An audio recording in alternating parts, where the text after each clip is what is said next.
Ask people for a blood donation and you might find many volunteers.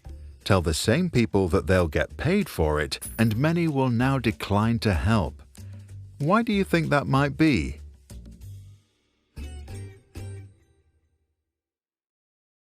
Self-determination theory argues that we do what we do because we are motivated by three basic needs that drive our behavior more than anything else. First comes autonomy. We desire to have the freedom of making our own choices and not be forced to do something we don't want. Second is competence.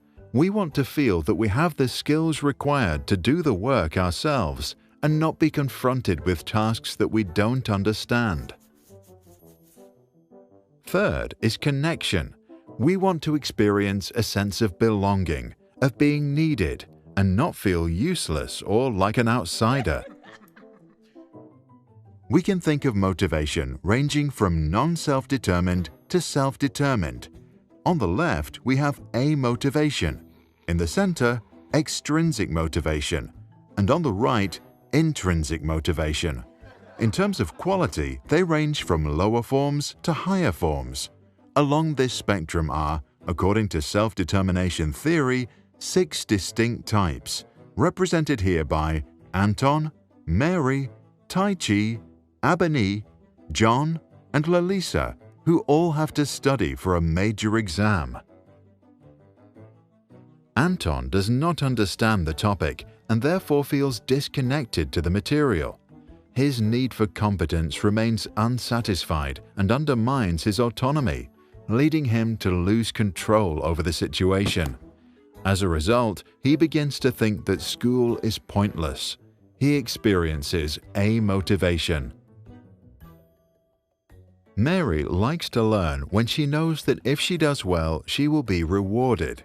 But when no one is around to stimulate her, she feels disconnected.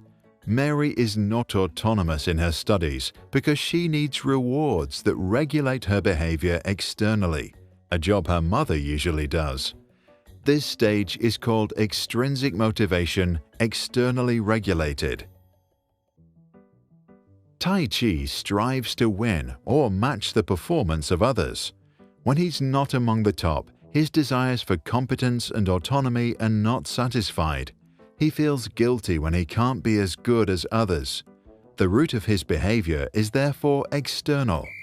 This stage is known as extrinsic motivation, introjected regulation. Abani values learning and sees herself as a good student.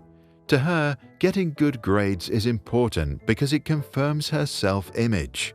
Despite the fact that she doesn't feel connected to the material, she does well because she regulates her behavior by identifying with the idea of being a good student. She's motivated by an ideal. This stage is called extrinsic motivation, regulation through identification. John thinks learning is important because it makes him a better human being. To develop his intellect and become the best version of himself, he tries to understand things, even if they are boring. He feels connected and competent.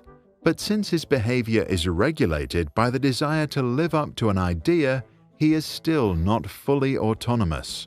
This stage is known as extrinsic motivation, integrated regulation. Lalisa learns things because she is curious and enjoys it. She can feel completely connected to the material and often loses track of time. Studying gives her a deep sense of satisfaction. She experiences complete autonomy and as a result of her intrinsic interests, develops the highest forms of competence. Now we speak of intrinsic motivation. Regardless of where we are along the spectrum, we all have complex human minds with changing interests and conflicting desires. Doing one thing, we may feel fully motivated, autonomous, competent, and connected. But then, the next day, life gets in the way and robs us of our 3 basic needs. We feel nothing but amotivation. To regain your self-determination, you might want to take a break, seek a change in environment, or connect with other people. Self-determination theory was developed by the two American psychologists Richard Ryan and Edward Deci in the 1970s. More recent research points to some cultural differences. Many American students seem to learn to outcompete others. When Chinese study hard, it's often because they feel guilty if they do not meet expectations.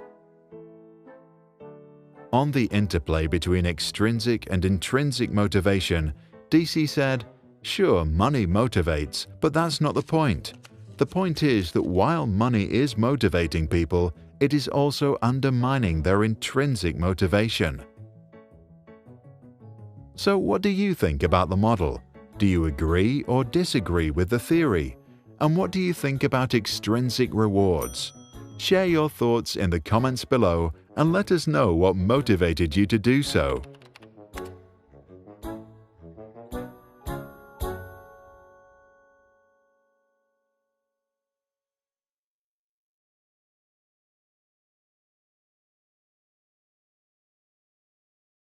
This and all other Sprouts videos are licensed under Creative Commons.